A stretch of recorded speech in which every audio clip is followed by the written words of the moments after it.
a real player. You can put me on the roster. All about my cheese, I ain't worried about the pasta.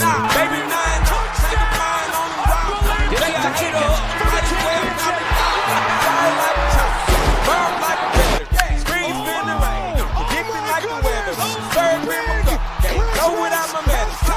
So fresh, big bag of pepper. Where is the matter? All these other suckers. You know the money talk, you can ask Chris Tucker. I'm a country boy. All right, welcome to Side Action, episode 6, season 8. My name is Jim Weglars, aka Wegs. You can follow me at Wegspool on X and on Instagram. And I'm Coop. You can check me out on Instagram at Dalton Cooper, on X at Mr. Grumpy Gills. Again, we are the Side Action Podcast. Make sure to check us out on TikTok as well. Give us a like, follow, subscribe. I think does this go on? Yeah, that goes on YouTube, right? Yeah. So give us a like on, subscribe on YouTube. Check us out. See our beautiful faces in that nice intro that somebody put together. So it's a great intro. You did a great job. I will tell you, our following on YouTube is a little better than the actual pod. So nice. Both sides. Just download. All you have to do is download. That's the metrics. Just listen for 5 seconds. I know you want to see me head bob. I didn't head bob this time at the end of the thing, but I was thinking about the intro for a second. It's like, where's Chris Jenkins today? Hit the big shot for Villanova. Where's that guy? That's Chris Jenkins. I have no idea. Anyway, where's that guy? It's fine. He's probably somewhere safe. Let me see. I'll see if I can dig it up before we're done talking. Well, anyway, I'll talk. Past weekend was interesting. Softball party, we missed you. Decent turnout, not as big as other years, but it was fun. People got drunk. I definitely did. I don't know what. I guess it probably was the Malort Nice. shot. It was like right out of the gate. Stanford's like, here's a tequila shot. I'm like, that's a great start. Hey, sir, this is warm tequila, but that's fine. Yeah, let's go. I know we finished an entire bottle of Malort on this party, so Nice. at least 2 of those shots. Ooh. And they weren't the flavored ones that Ridgeway usually brings. Then the trip to South Bend was kind of cool, actually. Have you been to South Bend? You said okay. No, I'd like to go check it out. It's just a town. Like Ridgeway's friend Sam was like, "Where are we? We're in the middle of nowhere." It's like, yeah. And you walk the campus, and it's just a beautiful campus. Brick buildings and everything. They've got the church in there. You probably saw some of the videos on the Instagram. But they have this grotto, and I wasn't really familiar what a grotto is, but it's like stone, basically a stone cave that they built that has like candles you can pray in it or something. Pray for Notre Dame's victory. And obviously they got the Golden Dome, touchdown Jesus. I mean, that's going on the dating profile, baby. That was a good picture. Oh, yeah. But then we saw the first half. There was a lot of points, but then there was a lightning delay. And we left because it was like we were there for over an hour waiting for this thing. We're like, well, do we stick around? It was already their time 3:30 game start. So we took off. They did end up finishing the game, but it was funny in that game. I don't think it made our picks. So it was like the end of the first half, like a minute 20 left or something, and Purdue was kicking a field goal. I think they were down by 14 points or something. So we leave. I checked the scores, dude. They scored like 7. Both teams scored. They got the field goal, kickoff return for a touchdown back for Notre Dame, and Purdue scored a touchdown at the end of the half in that minute and a half that we missed of just the half. But Notre Dame did obviously cover the number, which was nice. Yeah. I'm gonna say it wasn't our picks. I did pick Notre Dame to cover. And they got it by the skin of their chinny chin chin. So 25.5, Yeah. And then lastly, I saw the movie Him. I didn't end up doing a review on Wegspool. I thought about it. Intense little movie. Obviously, it kind of promoted. It was not, Jordan Peele did not direct the film. I want you to be clear. Different director. He produced the film. So kind of like trying to loop it into the monkey paw universe. Pretty good. Had some promise. Had a lot of statements about the NFL and probably some racism overtones there.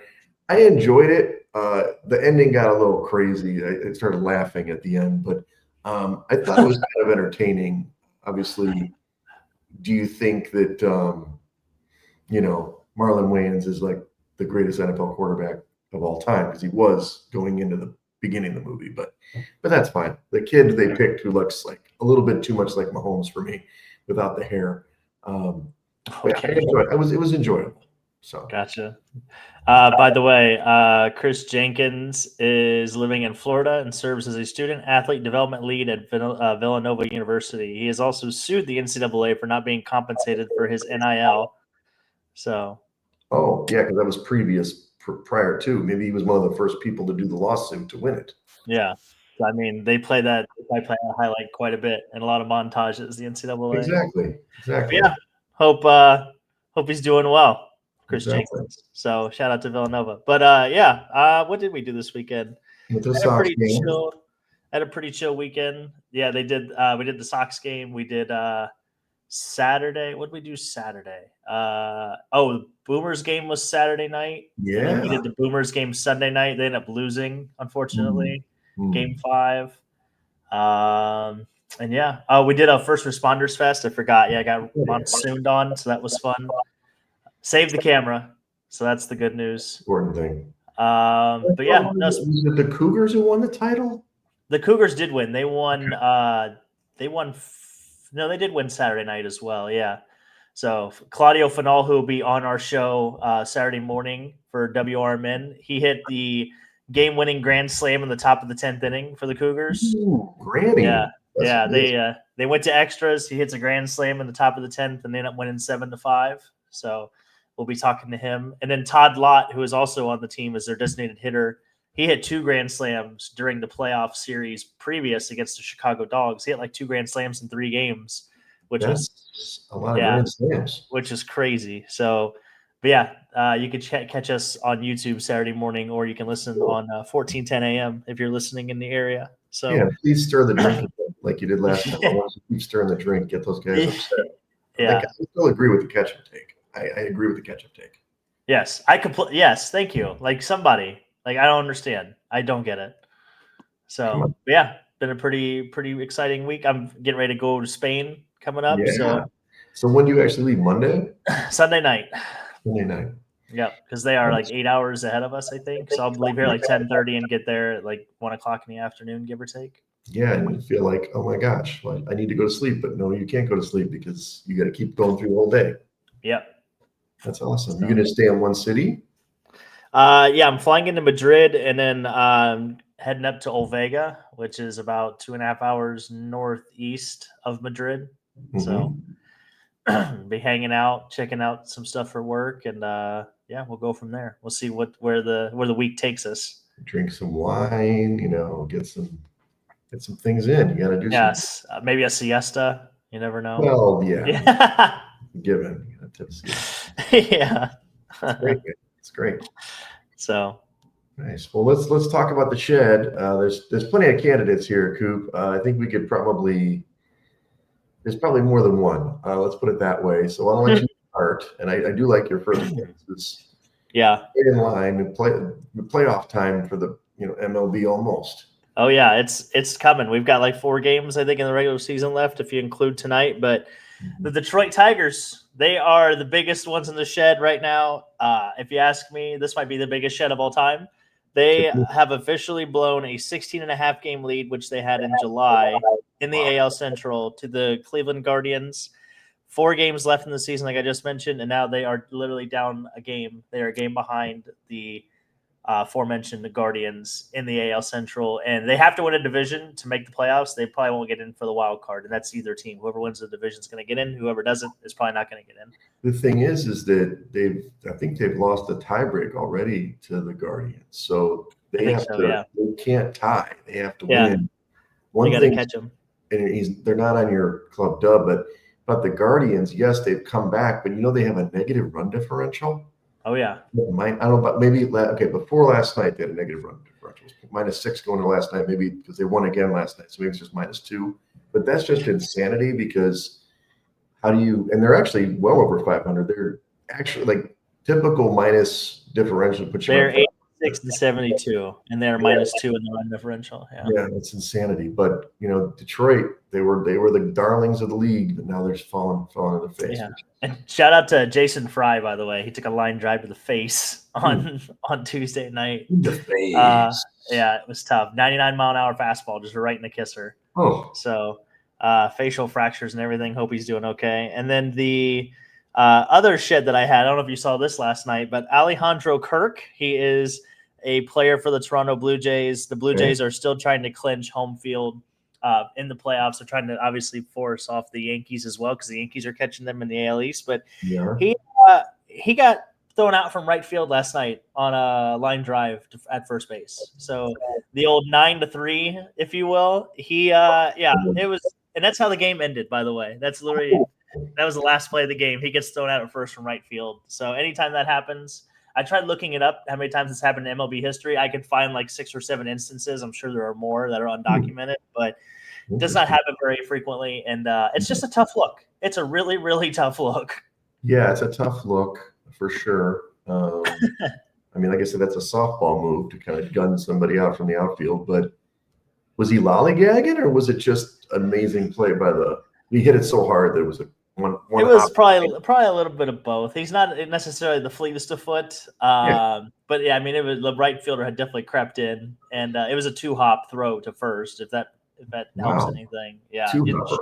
Check out the highlight. It was just, it's very emasculating, honestly. Yeah. It's tough look for Mr. Kirk. Especially when they got to win. I mean, they're in a position where they got to win these games. But yeah. Great. Yeah. Well, I'm gonna first put the Rams kicking team, the Los Angeles Rams kicking team. This team not only, kind of jumping ahead to later, but not only did they blow a 19-point lead in this football game, but they had not one but 2 kicks blocked in the fourth quarter, which I don't even know if that's ever happened. That's just insanity. The second of which got taken to the house. You probably heard this over and over, but it's probably the worst beat in history, because the Rams were consistently, 3.5-point dogs up to 4.5, depends on where you got the number. They're only down by 1, could win the game with the field goal, gets blocked, dude goes to the house, and they cover the number. I've heard as much as $500 million switched hands on that nationwide because of that one swing. That is a kick in the testículos, as they say in Spain. It's something you should nice. Okay. Yeah, no, that was terrible. And I was gonna the other one going in the shed that we'll see if they can bounce back. And I know Art loves this team, but they're not the fighting Illini, they're the quitting Illini. I don't what was going on. This team could not stop the pass. In this game, they were 9th ranked in the country. I know that ranking means nothing really, but you go to Indiana, who's a good football team. They're good. I'm not saying they're not good. You get 63-10. That is just like a beatdown. That is like that's like some of the Super Bowl scores back in the early 90s. I mean, that is just. Did you go to the game? Did you just stay out too late? What happened there? But that's just unacceptable. Get in the shit. Yeah, that was a tough day. That's a tough day. A lot of injuries in that secondary for the Illini right now too. So, which we'll get into that in our picks this week. The club dub. I'll start. Lions offensive line. We were thinking, and I'm not still sold on the Lions that they're the greatest thing ever, but they did have the changes. They lost 2 guys in the offseason. Apparently, they figured it out. They just ran roughshod over the Ravens. 224 yards rushing, 4 rushing TDs. I mean, I think David Montgomery just ran past us right now. He just broke free again for a big gainer. Incredible. But that line, I mean, they deserve to get into the Art Murphy, horseshoe lounge to enjoy themselves some libations because they were really good. Yeah. Could you imagine if the Bears had a running back like David Montgomery? That'd be pretty cool. Oh, yeah. Amazing. If maybe they drafted him, that would have been. Yeah. If he was on that roster, that'd be cool. That's all I got to say. Yeah. You know that they did draft him. You're just joking. Right? Yes. I'm being facetious. Oh, my God. I can't believe I had to explain that. Oh, come on. Sorry. Wow. Put your ass in the shed. Come on, baby. man. No state. And then I'm putting Baker Mayfield in here. And nice. Look, Tampa shouldn't be 3-0. We kind of know that. We'll talk about it later. But I know that, obviously Josh Allen's amazing. Lamar's running around too much, but still great. Baker Mayfield the dude's a winner, man. He's only 20-1 to win the MVP. I'm going to put a little pizza money on there. Why not? Because they're playing great. Back-to-back weeks of last-minute drives. He's got 3 game-winning drives on the season, which leads the NFL right now. I don't know how he hasn't thrown an INT so far because I've seen him throw some pretty bad balls, but it's really the running. He had 44 more yards rushing on Sunday. Of course, he's kind of slipping the rush, getting that big first down. The dude's a gamer. So come on, Club Dub. Show everybody how it's done. Yeah. I like that 20-1, especially if they can continue to win despite these injuries that they're facing. Yeah. That would definitely be bolstering your case for sure. Yeah. What about yourself? What do you got in there?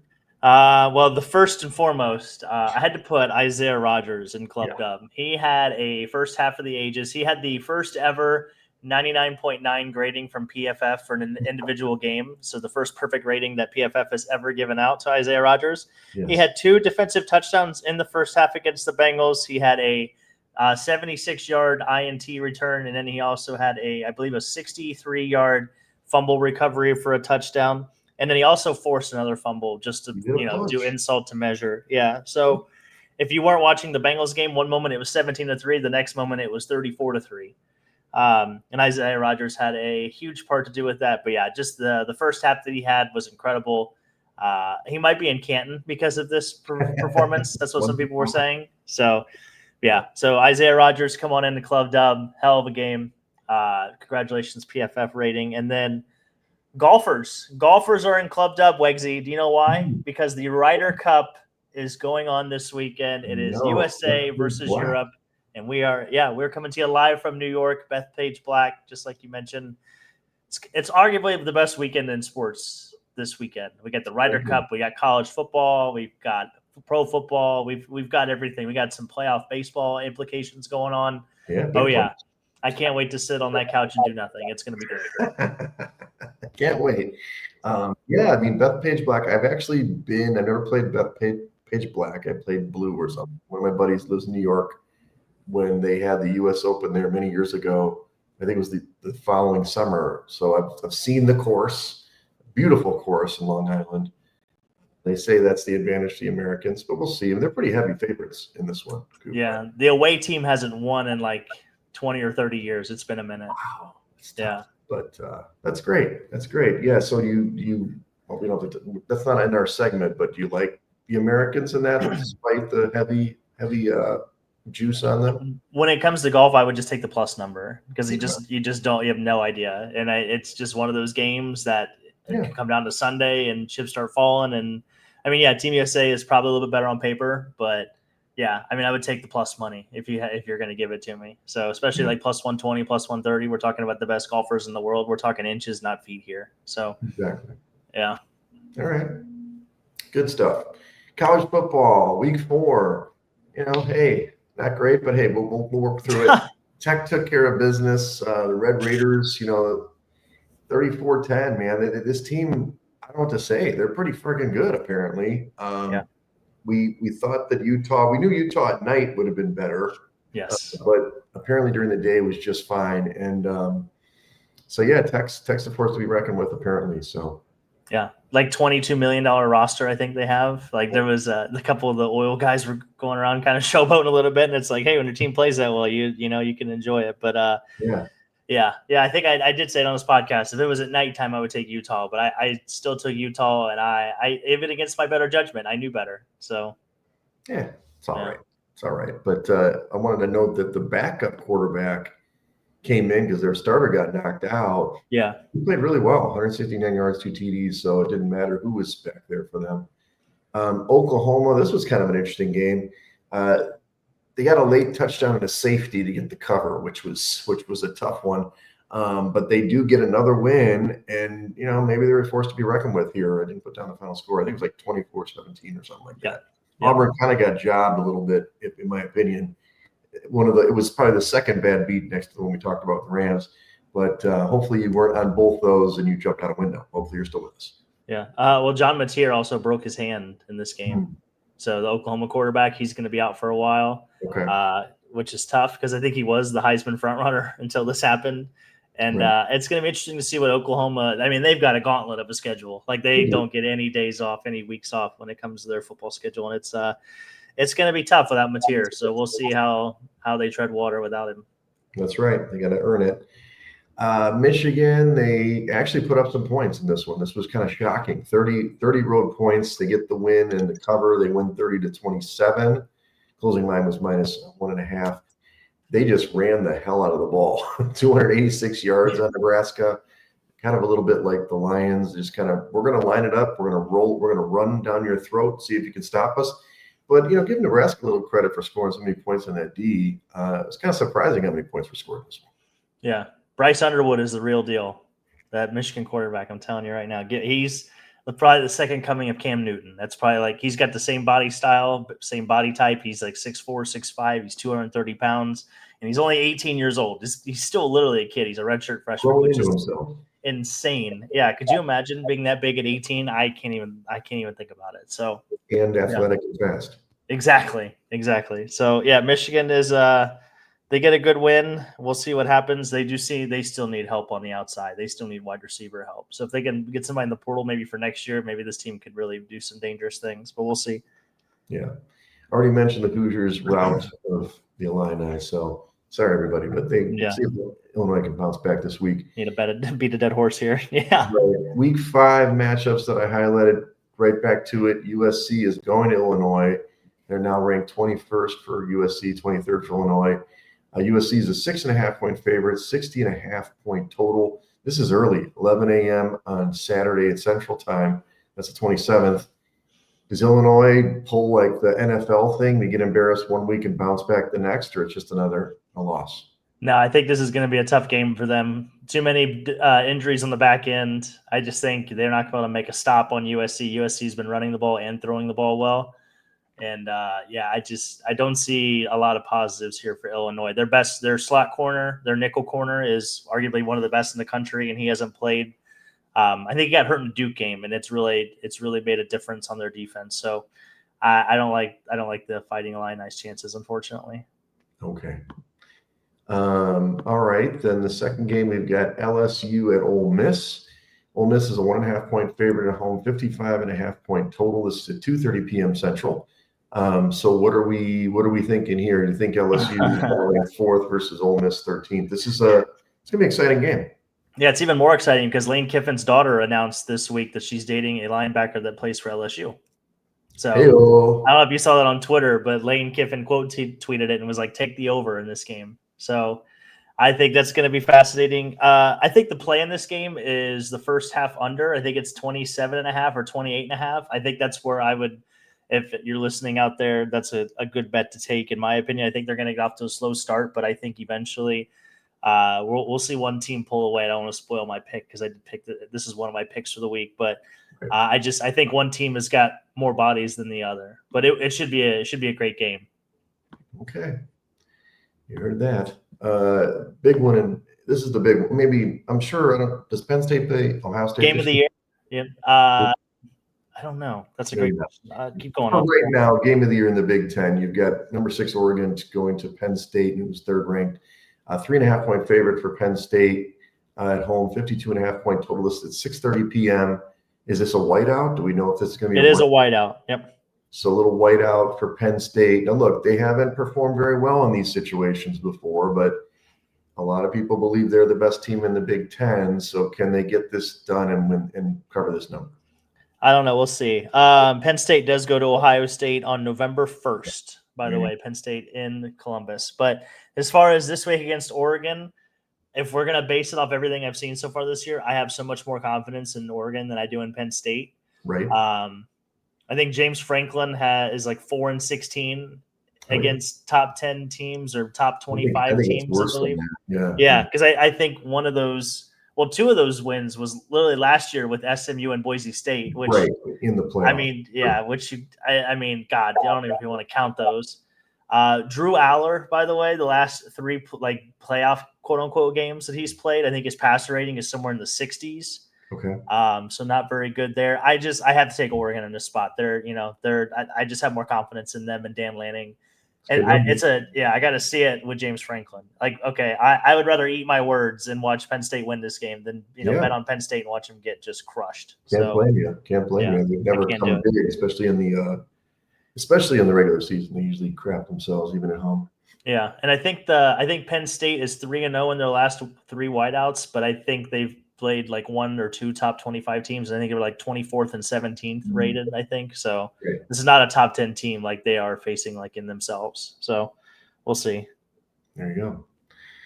Last game to highlight: Alabama at Georgia. Alabama's 17th ranked, Georgia 5th ranked. I'm hearing a lot about how Alabama can still make the playoff despite those bad losses. This is also 6:30 p.m. on Saturday. Can Georgia get this done? Or I don't understand. Did Alabama get better in the last 2 weeks? Did I miss Alabama's only got 1 loss, by the way. Oh, 1? Oh, they just didn't cover. Yeah, it's just Florida State. God, I keep hearing all the smart whiz guys are like, yeah, take the over in this game. This is going to be just like the Georgia and Tennessee game. Yeah, I think last year this was a high-scoring affair. And just something about me just wants to take the under in this game, just like I did with the Georgia and Tennessee. I mean, that bit me in the ass, but I don't know. I feel like the Georgia defense can maybe flex. They're at home. They're not on the road this time, so maybe not the crowd noise and those things where they dealt with Tennessee. But I don't know. I just feel like this is going to be a big spot for Kalen DeBoer. I feel like all the pressure technically is on Alabama, even though Georgia is the one that should win this game. I would take the under in this game. I don't know who's.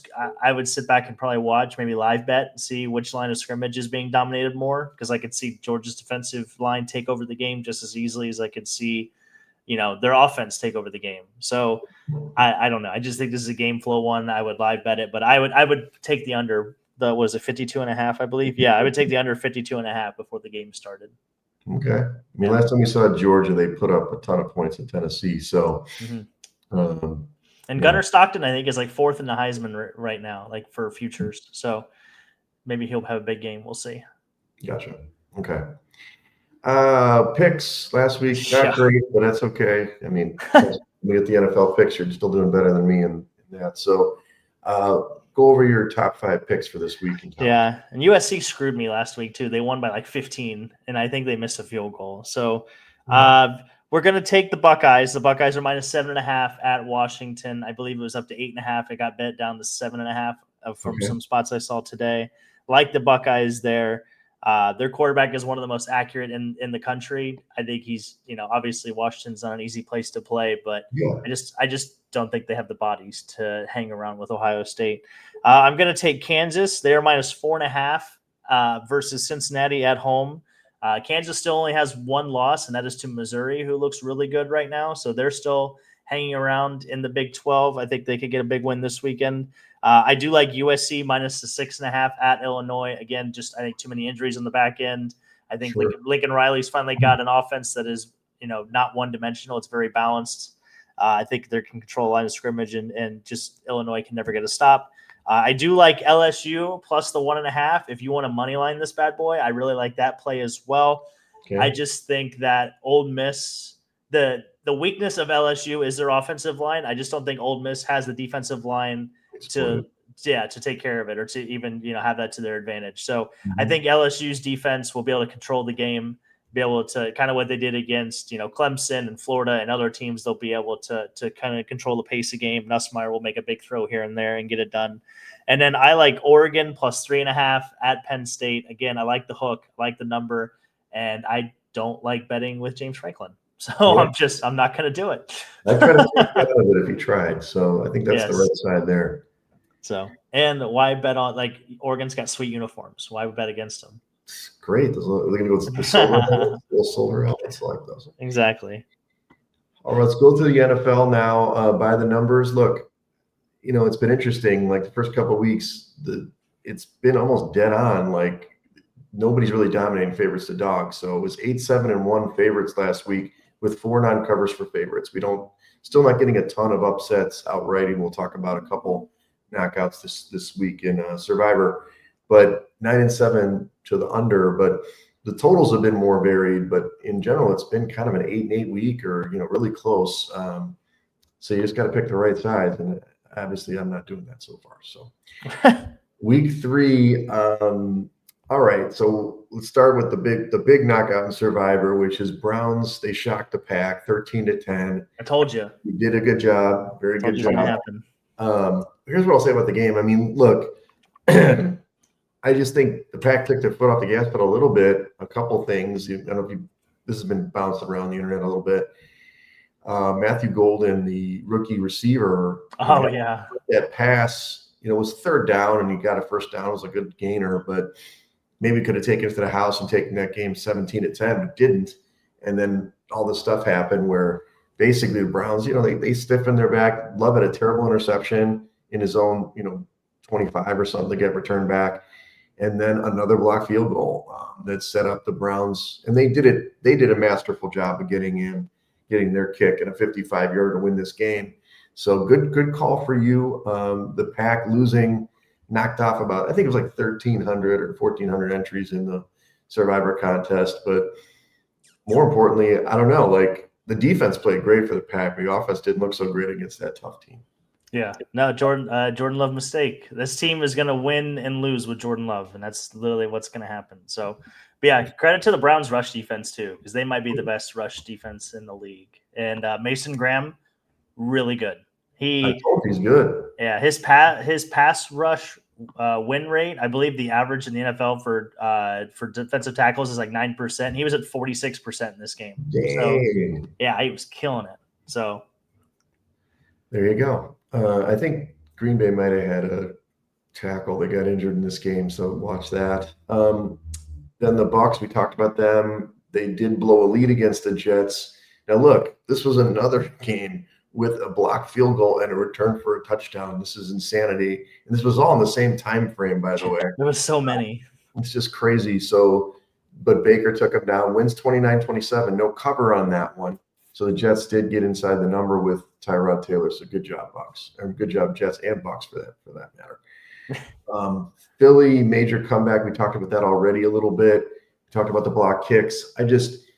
It's kind of wild that Philly's 3-0. They really aren't that great, but we'll talk about the battle of 3-0s later on. Chargers, hey, 3-0.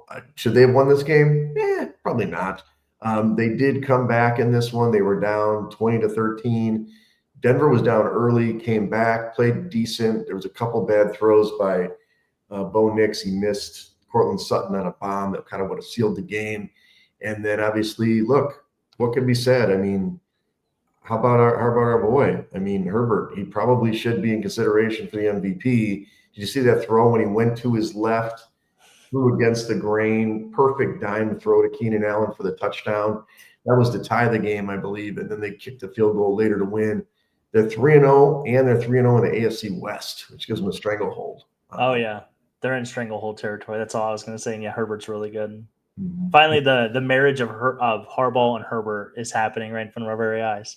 That's right. Well, maybe it's the Instagram model or whatever. Yeah. That helps. Which popped up on my TikTok after you mentioned it because the phone's finally nice. San Francisco, hey, they win a game, barely win the game, also 3-0 now. But look, it was a wild game. We did take this in the contest. You picked this as well. They probably should have covered, they didn't call that intentional grounding a safety on Arizona. It was very close to that, but then they get a safety of their own. You see that play? Yeah.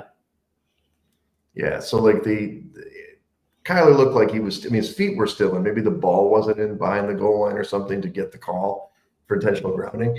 But then they get the safety on the holding call. Do you know that play was like at the 6-yard line? How do you get a holding call in the end zone at the 6-yard line? Just run the ball or throw it quick. But they do get a game-winning field goal, 16-15, but they don't get the cover. Yeah, just gross. It was a gross game. Big story out of this one. Nick Bosa tears his ACL out for the year now. Yeah, that's the big. The 49ers they can't stay healthy, man.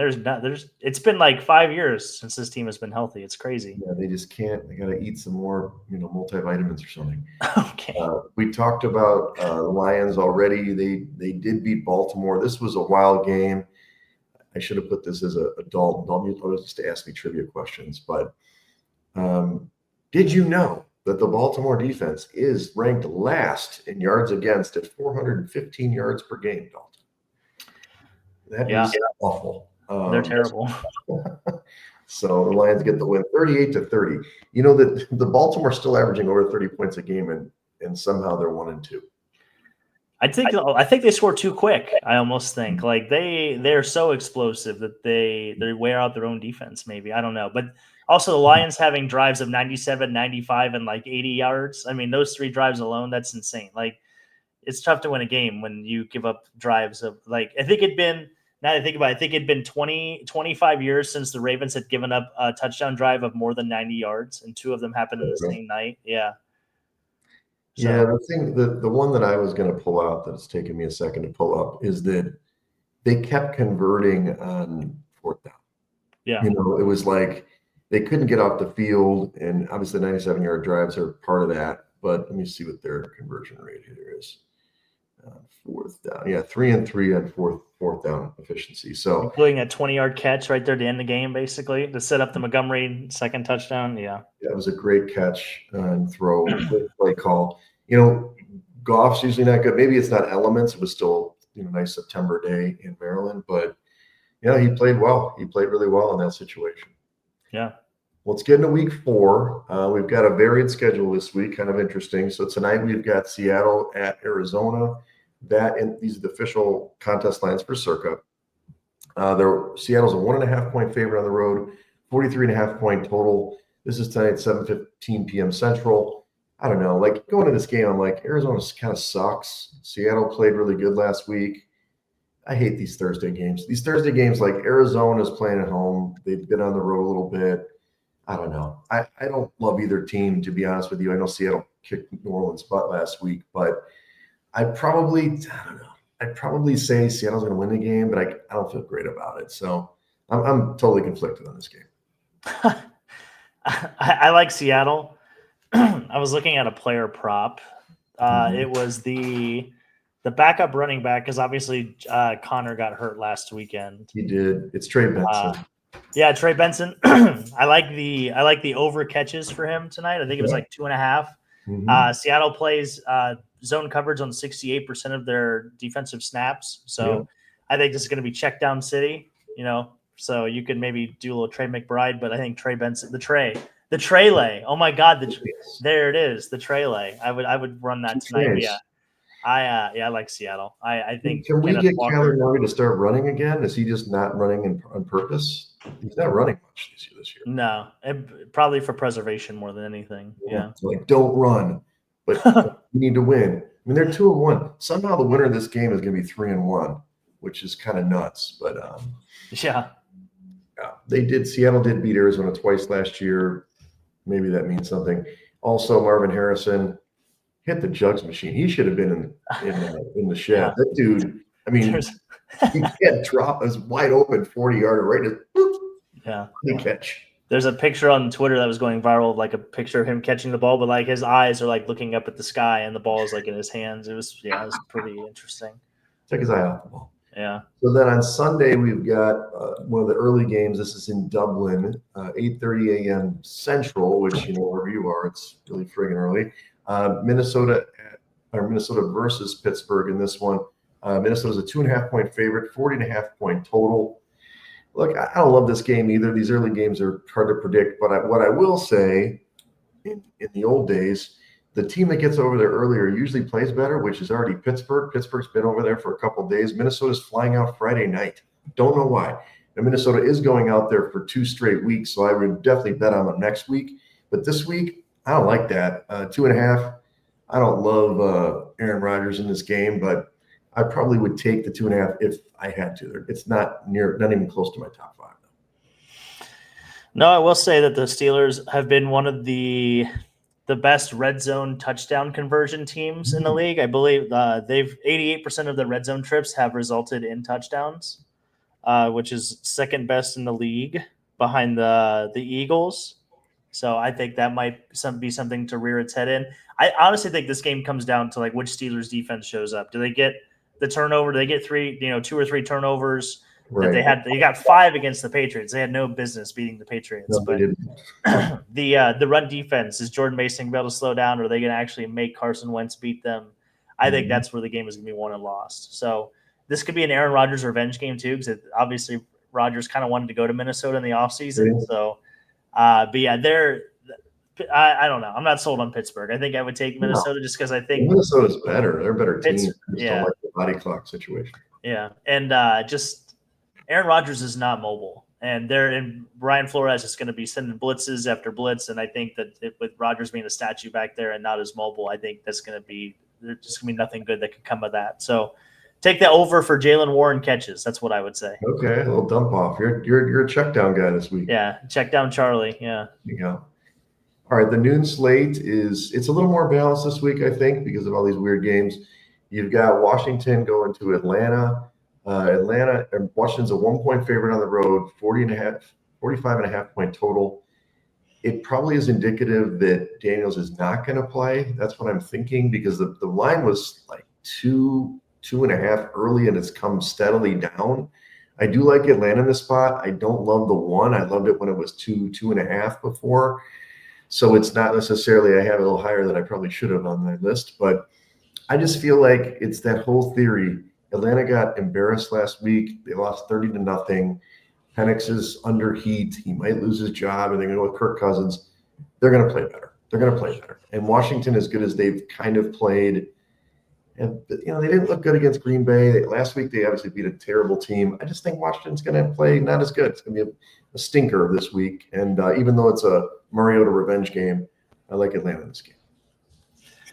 And again, just one of the other things that touchdown rate, Atlanta is second worst in the league in touchdown percentage when getting the red zone, and the only team worse is the Giants. And we saw what Russell Wilson did throwing the ball off the upright on Sunday night. I think the Commanders are still the play here. I think I like that. I just think that losing when you get beat 30-0 to the Panthers, I lose a lot of confidence. Really? I think they might have a quarterback controversy. They do. Yeah. And they just because it was brought up in the press conference, or it wasn't brought up in the press conference, but Raheem Morris just happened to mention it that, well, we don't have one, but it's like, no one asked you about it. Why would you bring it up if you didn't have one? So right. I don't know what's going on there. I think this might be the Younghoe Koo curse, honestly, because they finally cut him off the roster, and then their kicker now missed 2 field goals last week. He did. He had a good week the week before, but he sucked last week. That's true. So there's not a lot of good vibes right now with the Falcons. So I'm gonna stay away from them until we have a well-known of something. I don't like it. I don't like anything about what's going on. Bijan Robinson's good. That's all you know. That's literally all I know. Yeah. Drake London is on a milk carton. And the guy has not been found. Throw him the football. Yeah, and the Falcons play 41% of the time in cover 3 and 20% of the time in cover 4, which I think Marcus Mariota has been around the league long enough to figure out that if they're going to play zone, then he'll find his open spots, and I think they'll be just fine. Little spots. Okay, next game is New Orleans at Buffalo. Super survivor pick, as we would say. Buffalo is a 15.5 point favorite, 48 point total. That is lopsided. Look, New Orleans got destroyed last week. They played tough. The first 2 games at home were tough. I can't lay 15.5 though. Buffalo is a great team, and maybe they'll just. I think they're going to have Trubisky in by this third quarter, if that. So I definitely can go with the survivor here that they're going to win this football game, but there's no way I'm laying that 15.5. There you go. I would lay the 15.5. You would? Yeah.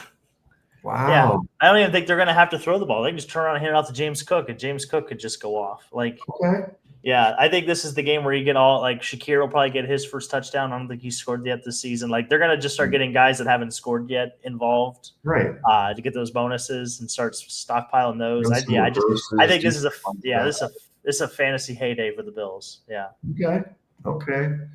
I'm not going to deny that New Orleans wasn't good. I will say that Seattle, weird stats, and they were up whatever it was, like you said, 34-3 at halftime or something, and they only had something like 100 yards of offense because it was all turnovers. Yeah, 8 minutes into the game, it was 21-0 Seattle.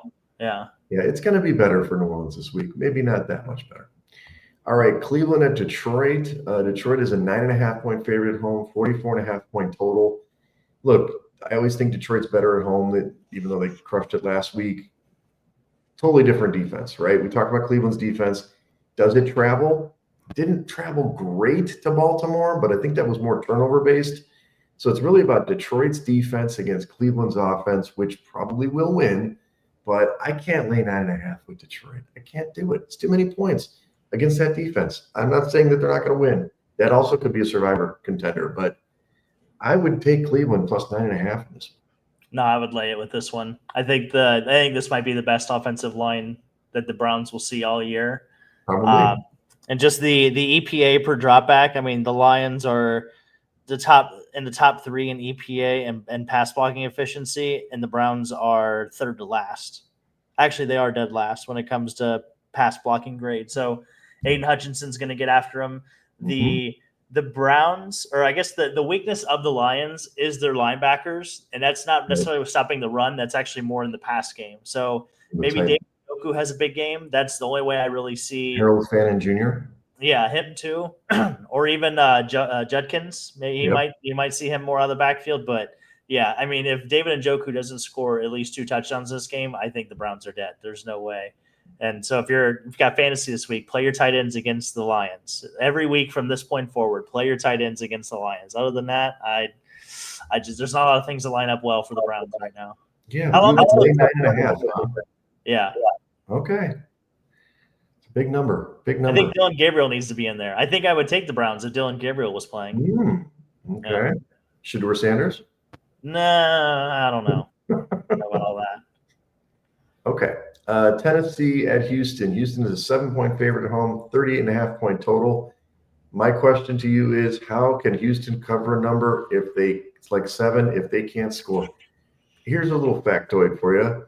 You know, I love Houston. I've already died on the cross with them twice, 3 times probably. They're the best defense scoring in the AFC. They only given up 51 points in 3 games, but negative point differential. How is that possible? They can't score. Yeah. So I don't like Tennessee at all in this one, but it's just hard for me to back. I know you like Houston. I hope they win for a lot of reasons. I did double down again, I think, for the division 6 or 7-1. Why not? Why not? A little pizza money. So tell me why they're going to cover the number. Because one of the only teams worse in pass block grading this season is the Titans. And to your point, the Texas defense is going to be able to wreak some havoc against the Titans, I believe. Yep. Cam Ward, I think, is the most sacked quarterback in the league this season so far. Obviously being a rookie, and then you just, throw that in with his awful offensive line, their inability to run the football. They really don't have a run game either. But according to him, he's got a top 5 receiving core, which is fascinating. But yeah, I think this is finally Houston gets off the snide. There's a big coaching mismatch. Like, there's already talks of the Titans like blowing it up because they made a trade earlier this week and then traded one of their backup defensive backs for like a 6th-round pick or something along those lines. So yeah, I don't see a lot of good things right here for the Titans. No, I don't. Tennessee stinks, no question. Well, I hope so. I hope Houston lights it up. I hope Stroud goes crazy and throws Nico Collins like 17 times. It'd be great. So Carolina and New England. New England's a 5.5 point favorite at home, 43 point total. Carolina coming off the big blowout. New England can't hold on to the football. So 5.5. You like New England? Yeah, I love New England this week. You're on the favorites this week. I like it. I do like New England this week. They do have a really good pass rush, which I believe Bryce Young does not do well when he's rushed. He can't really see over the offensive line to begin with. Right. He didn't even do anything last week, and they scored 30 points. So, like, even when the Panthers win, he doesn't really do anything, I would say. So, yeah, I like the Patriots here. The Panthers, on the flip side, they don't get any pass rush whatsoever. The only reason why Drake May and them didn't win last week is because they had 5 turnovers. I just don't see that happening again. I think Drake May has a big day, and the Patriots cover easily. Okay. And finally, they get Travion Henderson, the goddamn football. They finally get rid of Ramondre Stevenson, Mr. Fumbleitis, or whatever.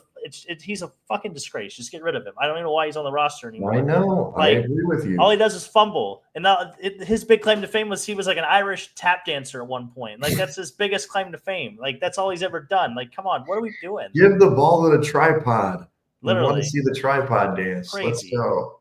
Crazy. Like, he only had 4 touches last week, I think. I know. Henderson. I know. They're not committed to him for some reason. Sick. Antonio Gibson also fumbled, by the way. Yeah. Give the ball to Rook. Okay.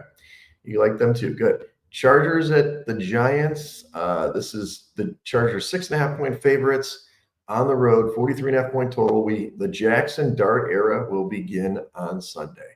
Is this a Tommy DeVito situation where we can get like a rookie beating a top team? I don't know about that. I hope the offense is a little better.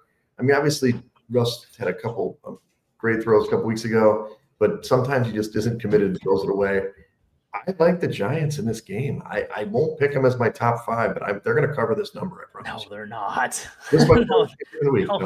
No, they're not. Yeah, they are. They are. No. Chargers, like, it'll be a game for like a quarter, and then the Chargers will take over. Like, it'll be fine. Yeah, no, this is not going to be a game. I thought they would wait another week until the Giants play the Saints, and then you put Jackson Dart in. I thought that'd make a little more sense. But he feels great. Yeah, I guess the only difference is they're playing at home this week as opposed to being in New Orleans next week. But yeah, no, this is Omari and Hampton's going to have a good day. Like, Keenan Allen has had a resurgence. He's Justin Herbert's favorite target right now. I think he has a halfway decent game. The pass rush that we have been so worried about has not been nearly as good as advertised.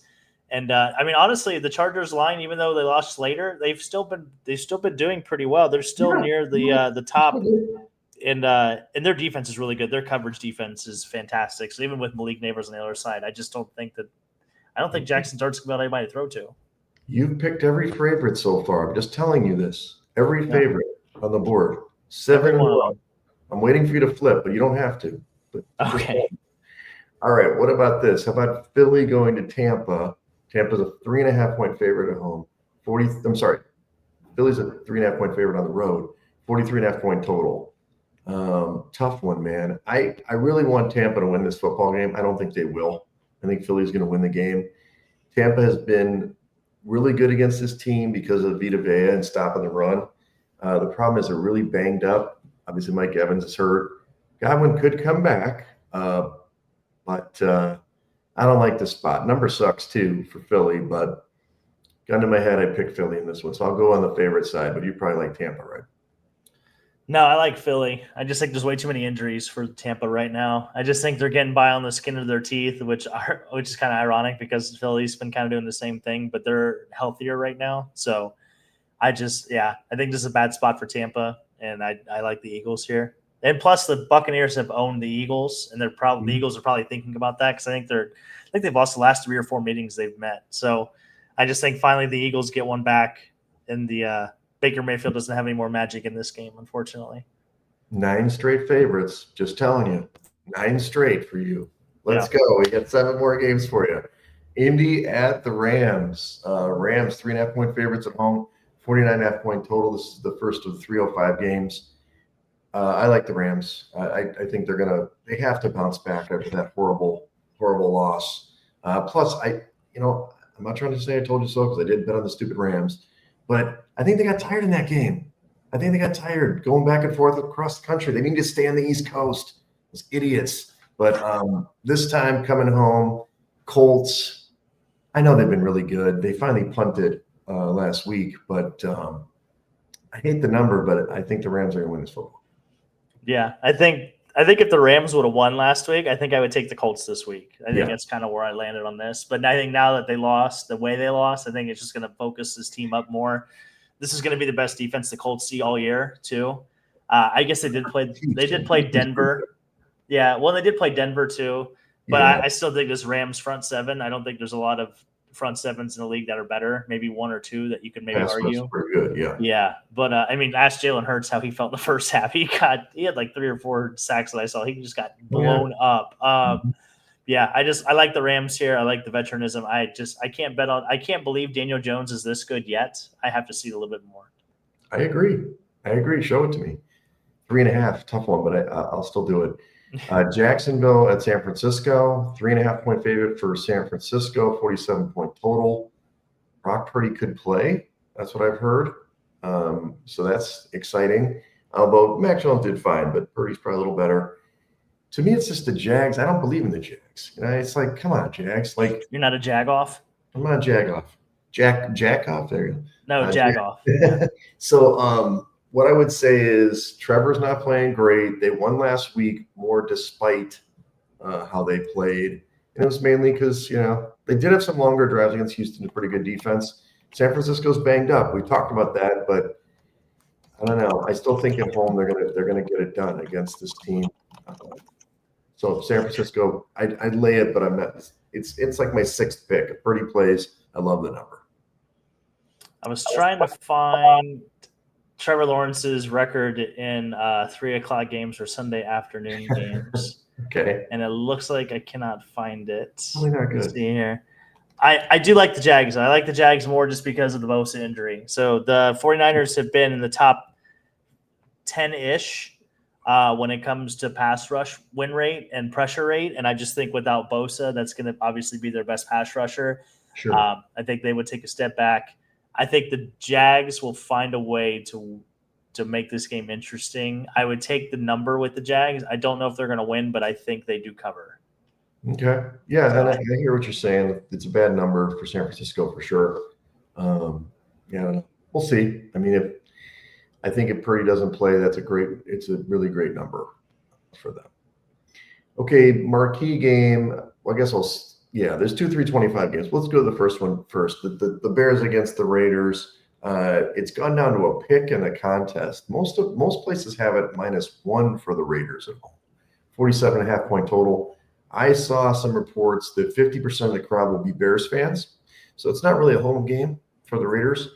So that makes sense that the money's going to go down to a pick at some point. I did like the Bears early in the week. I just, they came off a really good performance against Dallas. Dallas defense is terrible. Raiders aren't that much better. Just don't feel great about the Bears defense still. It's a stay away from me, but I can understand why you back the Bears. Yeah, I'm going Bears here. I'm going Bears all the way. Their defense is really the only thing that scares me. I know Geno can actually still sling a little bit. I like the over in this game. Yeah. If anything, I like the over. And by the way, I really love the under in that Jags and 49ers game. I think it was 47, I believe. Yeah, 47. I really like the under in that game. That's 2 of the top 10 defenses in the league right now as compared to EPA. Yep. But yeah, I think the Bears, I think Ben Johnson, Caleb, I think is coming along. I think he's starting to see the way Ben Johnson wants to coach it. And I think they got a little bit more talent than the Raiders do. The Raiders cannot run the ball whatsoever, even though they drafted Ashton Genty 8th overall.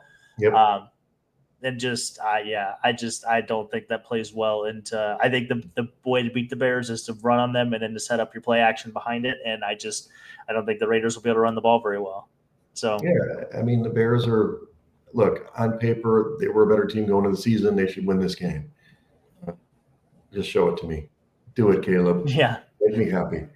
Going into the bye 2-2, everything would be all right with the world. Ben Johnson would still probably feel good. Caleb Williams, won't be on a platter. So, yeah, this is a big game for the Bears. This literally all the pressure is on the Bears. It is. Sure. They got to win going into the bye. So, Baltimore and Kansas City are the last game. That's why I kicked it to the last one. 2.5 point favorite for Baltimore. 48.5 point total.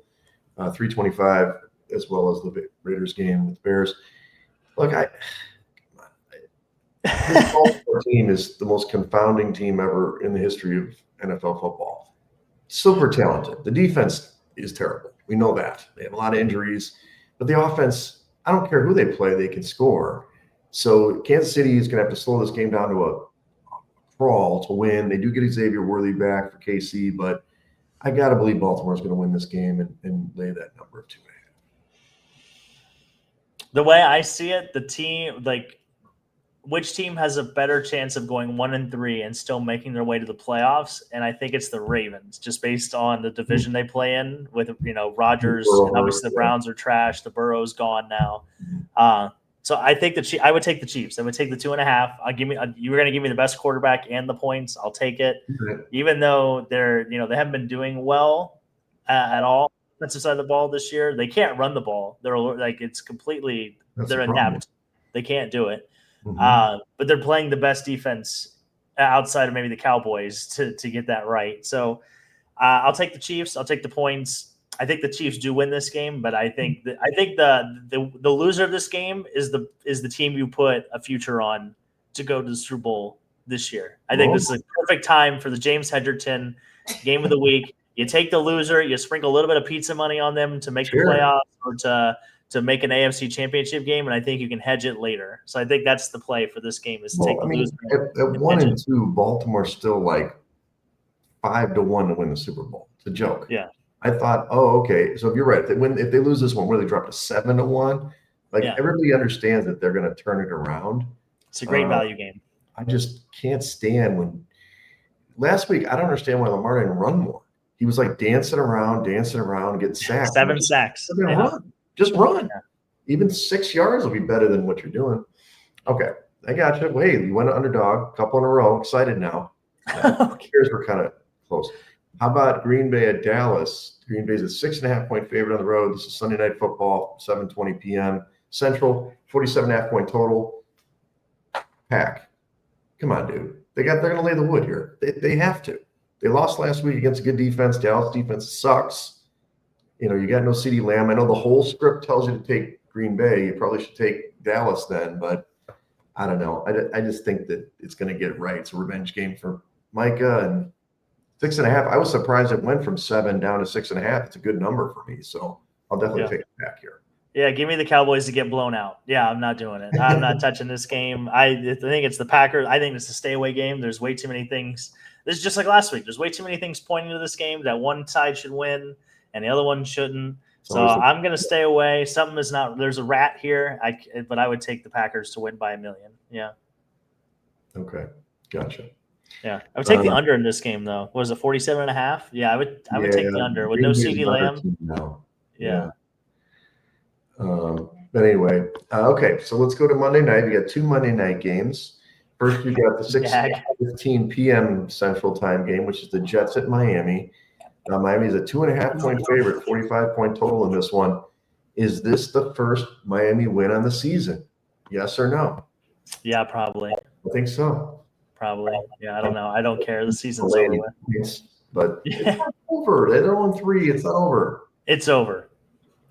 It was over before it ever started, honestly. I was Dolph out from the very beginning. I'm Dolph out too because I want them to keep losing. Don't get me wrong, but I think they're going to win this game. I'm going to take the Jets then, just to help you out. I'm going to take the Jets. Yeah. Justin Fields could play in this game, by the way. Miami has never done well with rushing quarterbacks. True. I mean, going all the way back to like 1976. So that's, Breece Hall will probably have a big game because we can't, the Dolphins can't stop a nosebleed. James Cook is going wild. He had like 85 yards in like the first quarter last week, which is just insane.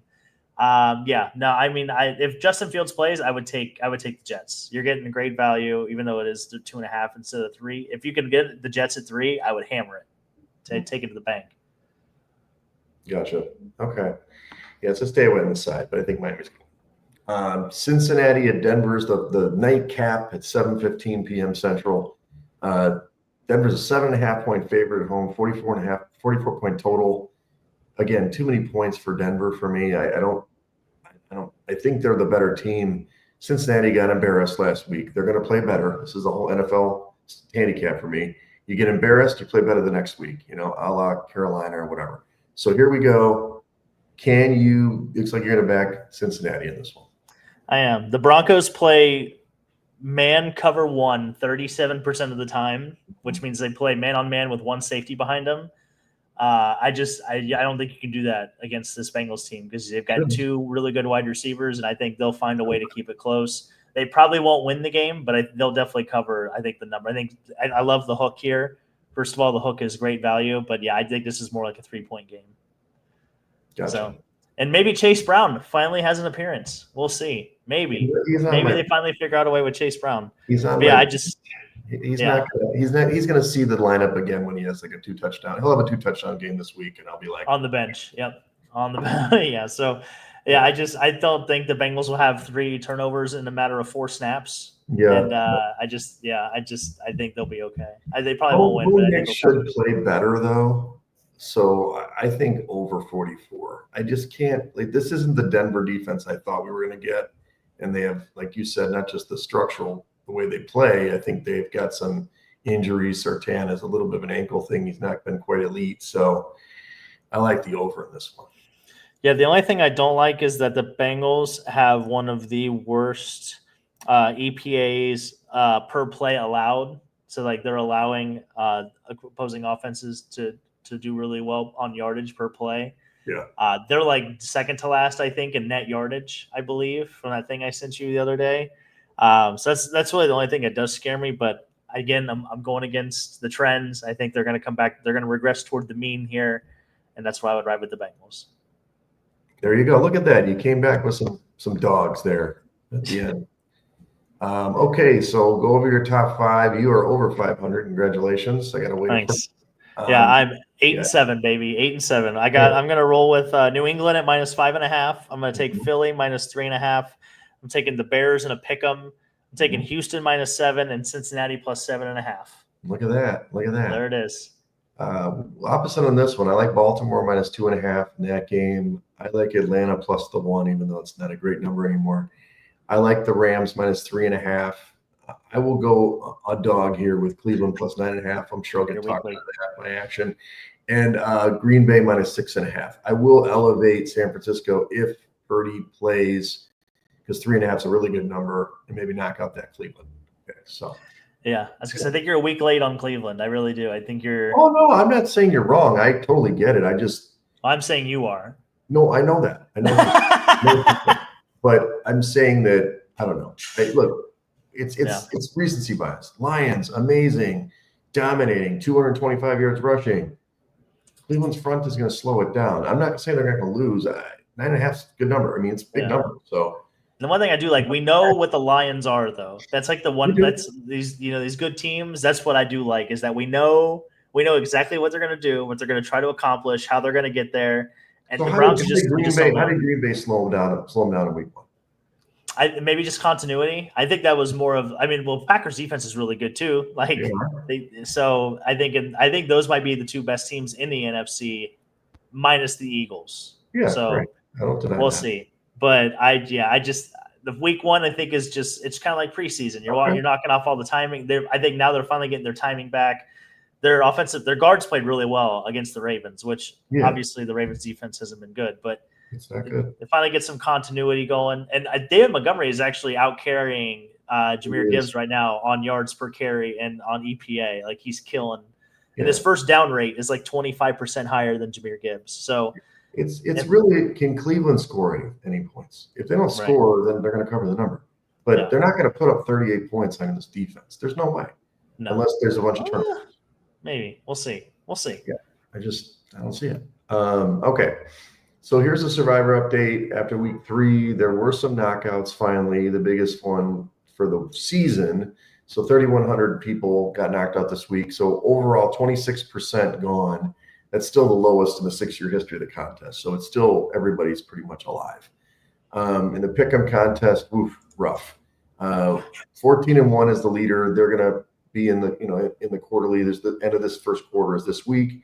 To make the top 100, it's 11-4. We are way back now at 6-9, 69, 1-4. Rough week. I mean, San Francisco, New England, and the Rams just, whatever. What can be said? Those are 3 bad beats, yeah. Really bad.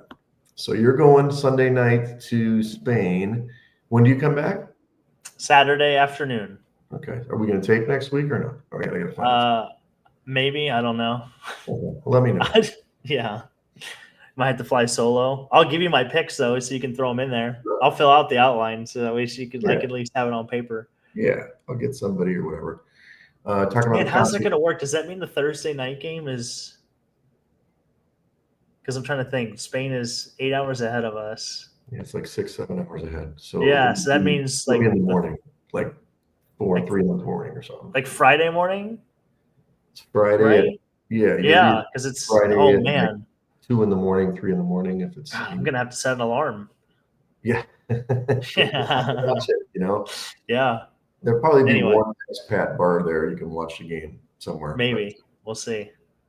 That'd be really funny. Just a random who plays next Thursday. Sorry, don't mean to cut you off. Go ahead.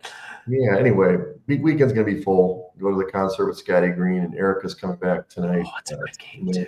It'll be fun. Then we got a couple of dates and going on Saturday night. Uncle Dave's coming over to watch football Sunday if you want. Nice. I'm getting the I'm getting the Red Zone and NFL ticket just for the week. So this is one night only, Come over and watch all games. Because I don't really want to watch. I mean, as much as I want the Bears to win, I'd rather watch the Baltimore Kansas City game at 3 o'clock window. So yeah, no, that's fair. Also, we have Rams and Niners next Thursday, so that'd be a good game. You find watch it be like a bar, like a random LA Rams bar. And no, actually, it's still St. Louis to them. It's still the St. Louis Rams in Spain. That'd be really funny. Sure. Oh man, that's great. They still have Kurt Warner posters somewhere. Right. All right. Well, follow us at Side Action Pod on X, Side Action Podcast on Instagram. Follow me at Wegspool on X and on Instagram. And don't forget about TikTok. Yeah, don't do it. And shout out to Uncle Dave. Shout out to Uncle Dave. Yeah, we love Uncle Dave. And I'm Coop. You can check me on Instagram at Dalton Cooper, on X at Mr. Grumpy Gills. Again, we are the Side Action Podcast. We wish you a happy weekend of betting. We've got so many sports. God, I can't wait. I can't wait. Golf, baseball, football. Here for it, and then you leave it Sunday night. Exactly. We got preseason hockey started this week too. God, just got everything going on. So super exciting preseason hockey. Love you guys. All right, bye-bye.